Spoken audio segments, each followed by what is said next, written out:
Hello and welcome to a brand new show of Market Makers. A lot has changed for the global economy and for Indian economy in the last 3 months. The center of volatility is China and the macros for Indian economy are clearly in place. India is now a great macro story, but what about micro? Earnings are not there. How should one read into the current market volatility? And is it a good time to put money to work? Have markets corrected enough? To discuss all that and much more, I have a very special guest with me. I've always maintained in my previous show, he's one of the best stock picker I've ever interacted with. Nilesh Shah of Envision. Nilesh, fantastic to have you back. Thank you for joining us. Thank you, Nikunj. The world is changed and the world is changing. And China is now the center of volatility. Everyone has an opinion on China. Everyone has a view on China. So let's hear your view. Well, yeah, of course. I mean, it's clearly it's a world which has changed, but change keeps happening. And clearly, I think the kind of heady growth which China has witnessed over the years, to that extent, that growth has to some extent decelerated, and that's having its own implications. China is now a $10 trillion economy. Unlike, say, 10, 20 years back when it was probably not as big, any slowdown would have not had a material impact. I think once you get big and there is a slowdown, it definitely affects the world. So China perhaps is going through what maybe Japan witnessed many years back, that a very large size economy is slowing down. So clearly I think the fact that China is slowing down obviously has repercussions for the world economy. But I think that's where the silver lining is, that China's slowdown in a way is helping India right now, because that slowdown of China has impacted commodity prices. India's biggest bane was rising and spiraling commodity prices, which had created a vicious cycle of inflation. The fact that India still continues to be a net importer of commodities, I think a slowdown in China really is helping India. I think a lot of the problems which India had over the last few years, those problems seem to have got in a way fixed because of the slowdown in China. So to that extent, I think what has now been a bane for China is becoming a boon for India. And I think that's clearly where the positives lie for India. On paper, India is a great story. World is contracting. We are on the right side of the economic cycle. Our business cycle is about to expand. But the 2008 experience has perhaps taught us one important learning. There is nothing called decoupled. The world is flat. If emerging markets will contract, emerging market equities will remain under pressure. India is the overweight positions, and that also could fall. So we are really hostage to what is happening to flows and other emerging markets. I think in the short term, clearly flows will get impacted. Whatever happens in rest of the world will have some part of its impact. So even if you look at year to date, the FIIs have not been huge buyers of equities. But at the same time, clearly domestic investors have stepped in and they are buying, and they've created some kind of a cushion. I think when it comes to decoupling, so yes, I'd say that global financial flows perhaps are not decoupled. There is perhaps a strong correlation in terms of how flows move. But the big difference between 2008 and 2015 is that I think in 2008, whatever happened globally had implications on India's economy. It had a pretty lasting impact on India's economy. And I think that impact still could be felt even a year back. I think the big difference right now is that whatever has happened globally in 2015 has actually helped India to fix problems. India's economy has got better. India's macros have got better. Deficits, inflation, all these are no longer bad words. They don't seem to be kind of applicable to India at this stage. So to that extent, what it looks like is that perhaps flows are not decoupled, but I think macros have got decoupled to some extent. So India is a great top-down story, which is macro. But what about bottoms up? Earnings are not there. Valuations are not that great. And mid-cap stocks selectively are still looking frothy. I mean, there is this new term which we hear on the Lal Street, that there is a bubble in quality. I think clearly from a very macro point of view, of course, the macros have never been better. I think in the last 5 years, it looks that the macros have never been better than what we are right now. Inflation at 5%, growth at 7%. I think that's a fantastic situation to be in. In a way, this is perhaps India's Goldilocks moment, okay, where you have good growth with moderate inflation. And if we look at what the governor has just said in the recent credit policy, it looks like that we still have a lot of room to grow, and that growth is not going to be inflationary because capacity utilization is still in, you know, that 70-75% band. I think it's 72%, the number which he mentioned, okay, which means that even for the next couple of years, we could sustain the current growth rates without having any impact on inflation. I think that's extremely positive situation to be in. So I clearly think that this is India's Goldilocks moment. I think when it comes to investments, I think the fatal mistake which perhaps most investors end up making is to basically paint everything with the same brush. Yeah. And so that's where you're different. When you invest in stocks, you look at individual companies, not at the macro. You don't look at macros when you invest. Yeah, I think when you invest, you shouldn't be an economist. I think the biggest mistake which everybody tries to do is to try and be an economist, trying to predict where the economy is headed and how the macros are going to play out. I think when you're investing, you're buying the micros.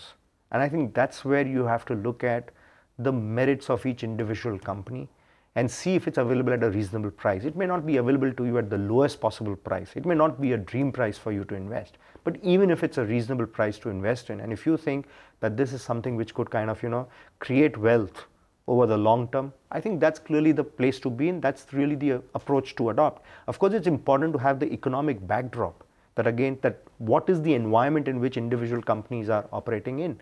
And you would see good times, you would see bad times for the economy. But I think clearly India is a land of entrepreneurs.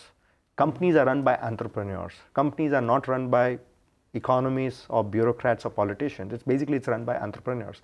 And I think that entrepreneurs make all the difference. You could even have a moderate business, which is not excellent business, but I think it could just be that the entrepreneur and the management team makes so much of a difference that it finally results into wealth creation. So I think clearly, yes, I tend to agree that yes, there is always be where a lot of, there could be froth in quality, but I think there would still be pockets of quality which are available at reasonable valuations, which are available at discount to their peers, which are available at discount to market. And I think those are the areas. Of course, these are very rare situations, very special situations that an individual company could be in, but that's really where a long-term value investor has to step in, identify the value, and ride the value discovery cycle. You know, before I get into where are you shopping and what are you betting on, I want to take the clock back. My compliments, your fund has just completed 5 years. You managed to beat your own benchmark quite handsomely. Is that largely because of your concentration towards consumer and disruptive and good companies? I think we're in a way very sector agnostic. So you don't look at a sector when you buy a company? Yeah, I don't think. I mean, of course, it's important for us to understand the sector, understand the business in which a company is in. But I think what is more important for us is to look at 4 or 5 common traits that we look at across companies. First of all, is this company a growth-oriented company? Is there an aspiration to grow? Okay, and is there headroom for this company to grow? So I think first of all is the growth orientation. 2 is, I think, capital efficiency. I think the management needs to be very capital efficient. If it can generate the internal cash flows to fund its growth, I think that's a fantastic situation to be in. We obviously, of course, we always try and look at an asset-light model, but I think as long as, even if it's not asset-light, but if it can generate the cash flows to fund its growth, I think that's the second big thing.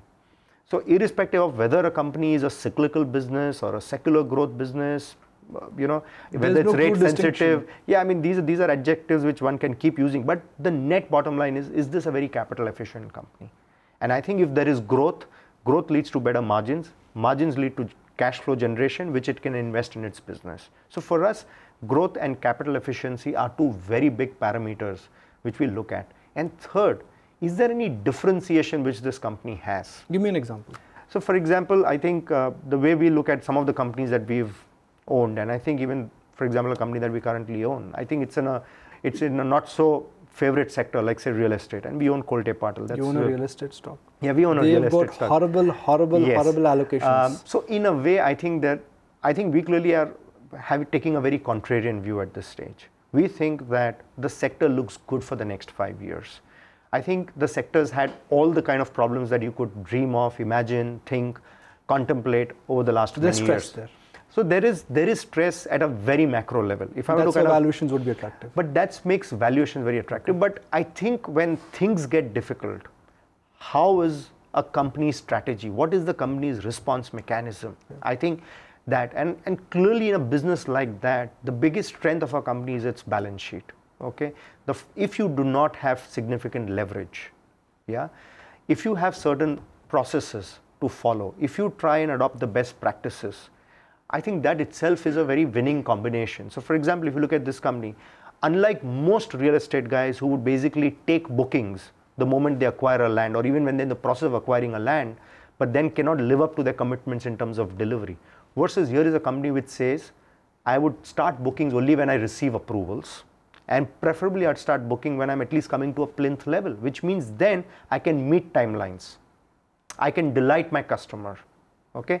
And I think we have this concept called a CDQ, right? That's a new acronym. Yeah, so on one hand, of course, we look at business balance sheet management, which is a BBM situation, okay? Then we look at the price value equation, okay? Third is to look at the CDQ, which is a customer delight quotient. Does this company offer a CDQ to its customers, okay? I think in the case of a residential development company, CDQ would be basically cost, design and delivery, and quality, okay? The problem for the real estate sector is one, no demand. So you may be buying a right company, but maybe the timing could be wrong right now. We know what is happening to Indian real estate prices. But that's probably what makes the valuations attractive. Okay. I think for demand, you cannot postpone demand indefinitely. You could postpone demand for a few weeks, few months, few quarters, maybe a year or two, yeah?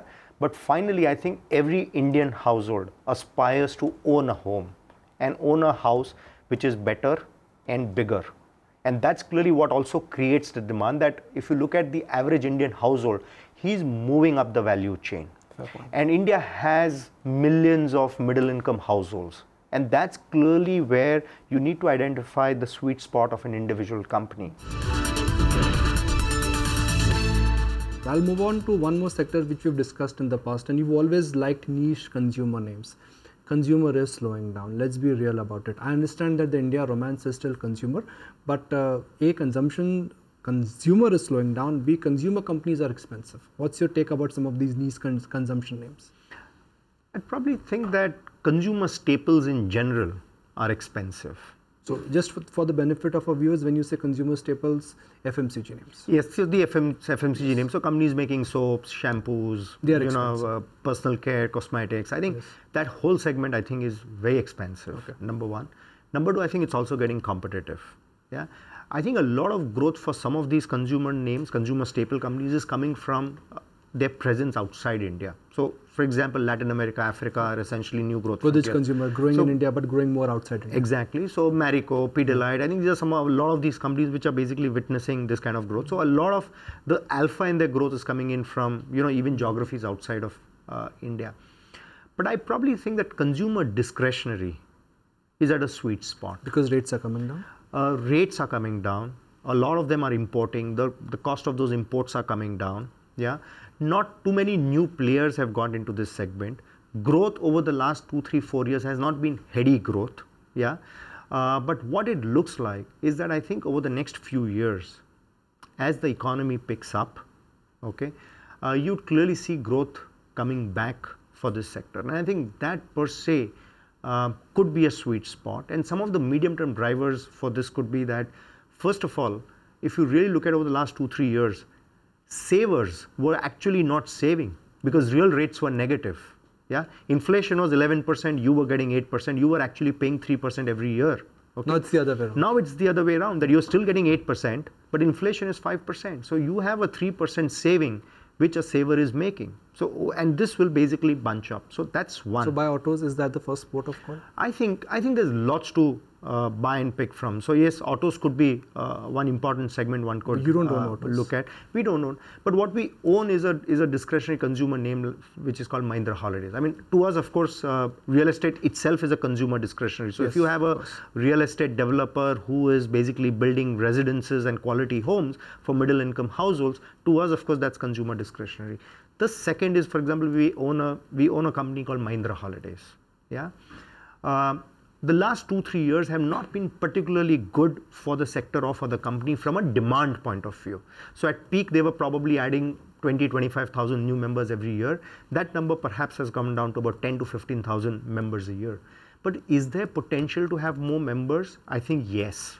Yeah, because the way we look at it is that every household who buys a car can potentially own a timeshare or have a vacation. It's an aspirational business. So we want to spend more, we want to eat out more, and we want to travel more. So that's one. Two is, I think with better air connectivity to some of the smaller cities and smaller towns, getting to some of these exotic locations can get more easier and convenient. That itself can basically be a demand driver. Third, of course, with interest rates coming down, the affordability goes up. Yeah.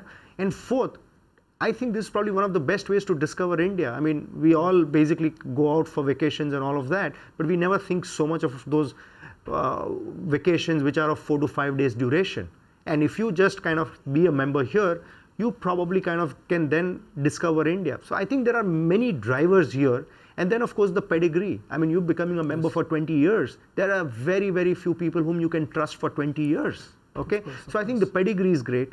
There are not that too many players coming into this business. So to that extent, the survivors and the incumbents at some point of time will enjoy disproportionate economics. So I think all in all, and it's a cash flow positive model. Operating cash flows are positive and available at valuations which are reasonable. So let me throw in one factor which may could trump their bullish argument, which is competition. Thomas Cook is the big daddy. Right. They have acquired Sterling Holiday. Right. They can scale up Sterling Holiday. Right. Sterling Holiday has minuscule market share, but it could be a giant in making. Right. I think yes, competition is always both a risk and an opportunity. Okay. It's not a new player. It's just that the ownership has changed, but the management remains the same. Yeah. I think when you have players getting better and better, I think it does a lot good to the industry itself. I think the industry's credibility gets better. Yeah. And I think the pie expands. So to that extent here, what we are seeing is that there is only change of ownership. Yeah. The players remain the same, but even if competition gets better, gets efficient, I think finally the consumer gets even more attracted to be part of the industry. And I think therefore the size of the industry expands. And then within that, it's very natural for the leader. The market will get much more efficient. So the market gets bigger, the market gets efficient, the market gets better. And I think that itself is a very sweet spot to be in actually for incumbents in the industry. And I think that's where a player like Mahindra Holidays, who's a leader, who has credibility, who's got pedigree, I think for them, better times are yet to come. You know, as we speak, it is October 2015. A year from now, I don't know about the world, but corporate India would have changed. Interest rates would have come down, inventory losses would have stabilized, and then also demand would have made a comeback. Now, structurally, in last 5 years, we've seen a high interest rate, high inflation regime. That regime is reversing. Yes. So what happens to market in a low interest rate regime and in a low inflation regime? So I think theoretically, lower interest rates, lower inflation, and with some basic core growth, obviously I think that's a fantastic situation. That's great news. That's great news. And maybe we perhaps, I think if I look back at history, maybe the years 2003, 2004, 2005 was similar years. So we perhaps today are where we were maybe in 2003 or 2004. So a bull market is about to dawn on us? It looks a big bull market? Absolutely. I think we've been in a bull market. You've never been in this prediction game, but now you're ready to predict. No, I'm not predicting. I'm not predicting markets. Okay, but I'm trying to predict the business environment. So things are looking better. Things are looking way better. But aren't market pricing in a lot of good news? Because Nifty is at what? It's at 8,000. Sensex is at 25,000. Right. When you buy a stock, you also have to look at how much of good news or bad news is in the price. So what is in the price? I think what is in the price is that versus a year back, today expectations are relatively low. Okay, we are right now sitting on very sobered expectations. Yeah. Which is the most important point. Which I think is the most important point. I think a year back, or maybe even 9 months back, I think by and large market participants were expecting the government to come in with a magic wand and change things overnight. So that euphoria, that hope bandwagon which we were riding, Yeah. That's not there. receded. Yeah. So so the recent correction, according to you, has been a healthy correction. I think it's a healthy correction. I think first of all, what this market has done is basically it has corrected expectations. Okay, I think expectations, I think probably are at maybe a 18-month low right now, number one. And number two, post the correction in expectations, I think there has been correction in prices. Okay, earnings have also caught up. Yeah. So I think for a long-term value investor, this is in a way a perfect scenario, where expectations are low, valuations are reasonable, prices are lower than where they were 3 months back, 6 months back, or 9 months back. I think therefore this is a good situation for a long-term value investor. So what could be the downside risk? 10%, 15%? I'd probably think that in general, at any situation, any point of time, I think a 10% correction, I think is always quite possible. I think an investor in equities at any point of time should be comfortable with a 10%. I know it hurts when there's a 10% correction, but I think that's something if investors cannot see a 10% correction, I don't think equities is the place to be. So it's not a place for a hand on heart investor. Yeah, absolutely. I think it's not a place where somebody's going to keep watching prices every day and looking at NAVs every day. I think this is, in equities, you will have to have a 3 to 5 year horizon. I looked at your NAV in last 5 years. It's a compounded return of what, about 15% plus? Yeah, I think it's north of that. And I think more importantly is the alpha, which is the difference between our returns and the benchmark. How much is that? It's 10% on an annualized basis over a 5-year time frame. After charging the fee? Exactly. Okay. After charging fees and expenses. So I think 10% alpha. Can you do that again? Well, that's our endeavor. There are no guarantees, but I think that's always our endeavor. And we clearly believe we're not, I think, yes, beating benchmark is there, but I think we also keep trying to kind of generate good absolute returns over the medium term, long term, because our strategy is to kind of look at companies which can basically grow over a 5-year time frame. So framework is important. I think the framework, the process, the philosophy, I think is very important. Consistency has to be there in terms of your approach. It's not like a 2020 where you're going to decide how you're going to swing every ball. I think investing is more like a test match. You've got to look at medium to long term, have your strategy in place, have your process, have your philosophy.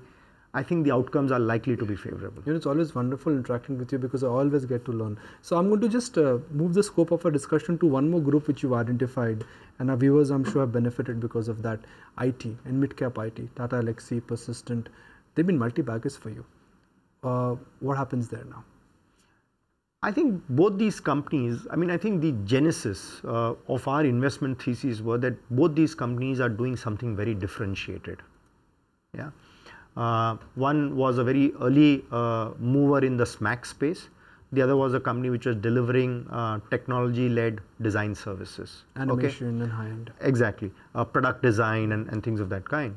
So both these basically companies had very differentiated business models. They had very differentiated offerings. But Tata Elxsi has seen a crazy run-up. I think yes, both have companies, and I think so yes, to some extent we're seeing now valuations kind of getting a lot higher than where they were, 1 or 2 years or 3 years back when we invested in them.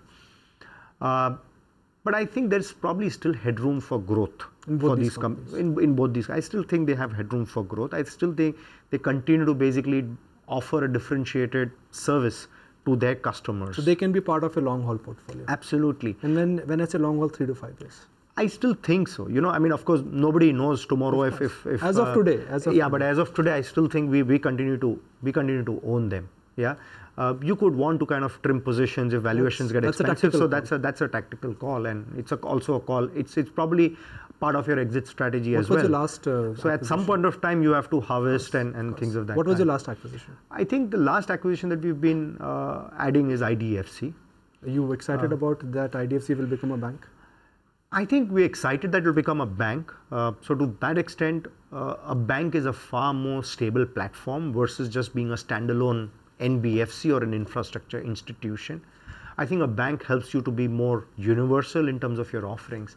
But I think that's where it is. But I think beyond that, I think it is clearly the management and the fact that they have a differentiated offering. Yeah. Okay. I think first of all, I think it's a management with a very stable outlook. And they've seen the cycle. And they have seen the cycle. I mean, we love managements who perhaps have seen bad times and have learned from bad times. Very important, very important. Rising tide takes everything up. So we see that as a hallmark in managements, and we clearly think that IDFC's management, led by Rajiv Lal, fits the bill, saying is they have seen bad cycles, they have seen bad times, they've been able to come out of that, and hopefully they've learned from all of that. So one is that. Two is, I think their strategy, the banking strategy itself is very differentiated. It is led by technology.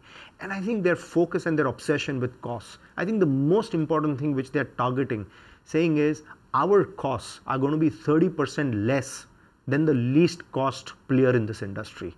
I think to me that itself is basically the silver bullet for IDFC. If they can achieve this in the next 5 years, I think as a bank, as an institution, as a company, it could be a lot more valuable than what it is today. We've had a freewheeling chat today. Before we wrap, let's make it clear for our viewers that the stocks we've discussed, they are not recommendations. We've just discussed these stocks and your opinion on that. Absolutely, and we own this, so we have I have a vested bias in whatever names I've taken. Thank you for that disclosure. I really appreciate your time, and congratulations on completing 5 years. It's been a wonderful journey, I'm sure, for you. Thank you, Nikunj. Thank you so much. That's it on this edition of Market Makers. I'm Nikunj Dalmia signing off. Thank you for watching the show.